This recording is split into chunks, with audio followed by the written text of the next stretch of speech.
ایک عقلمند بادشاہ اپنے نیک اور خوبصورت بیٹے کی شادی کسی ایسے خاندان میں کرنا چاہتا تھا جو دیندار اور اللہ والے ہوں۔ جب بادشاہ نے یہ بات ملکہ کو بتائی تو اس نے اعتراض کیا کہ وہ لوگ ہمارے جتنے امیر اور خاندانی نہیں ہیں۔ بادشاہ نے جواب دیا کہ جو شخص دین کو اہمیت دیتا ہے، اللہ اس کی دنیا کی تمام پریشانیاں خود ہی ختم کر دیتا ہے۔ اس طرح شہزادے کی شادی ایک نیک اور پارسال لڑکی سے کر دی گئی۔ کافی وقت گزر گیا لیکن شہزادے کے ہاں کوئی اولاد نہ ہوئی۔ بادشاہ کو فکر ہوئی کہ بہو تو بہت خوبصورت ہے، پھر کیا وجہ ہے؟ جب اس بات کی چھان بین کی گئی تو پتہ چلا کہ ایک بوڑھی عورت نے شہزادے پر جادو کر دیا ہے۔ اس جادو کی وجہ سے شہزادہ اپنی خوبصورت بیوی سے نفرت کرنے لگا تھا اور اس بدصورت بوڑھی عورت کے پیار میں پاگل ہو کر ہر وقت اسی کے پاس رہتا تھا۔ بادشاہ کو یہ سن کر بہت دکھ ہوا۔ اس نے اللہ کے سامنے گڑ گڑا کر دعا مانگی اور غریبوں کی مدد کی۔ ایک رات ایک بزرگ اس کے پاس آئے اور اسے قبرستان لے گئے۔ وہاں ایک پرانی قبر کھودی گئی تو اس میں سے ایک بال نکلا جس پر جادو کی 100 گرہیں لگی ہوئی تھیں۔ بزرگ نے ایک ایک کر کے وہ گرہیں کھولنا شروع کر دیں۔ جیسے جیسے گرہیں کھل رہی تھیں شہزادہ ٹھیک ہوتا گیا۔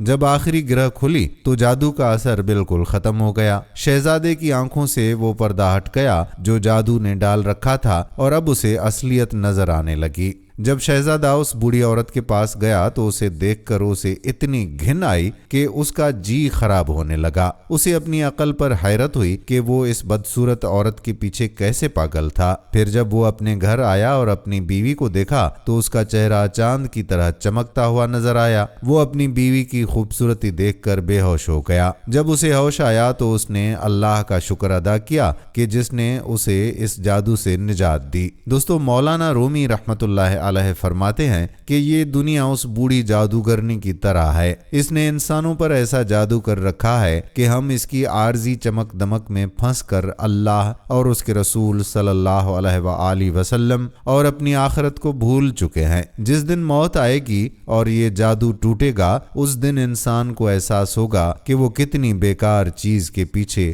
اپنی زندگی برباد کر رہا تھا۔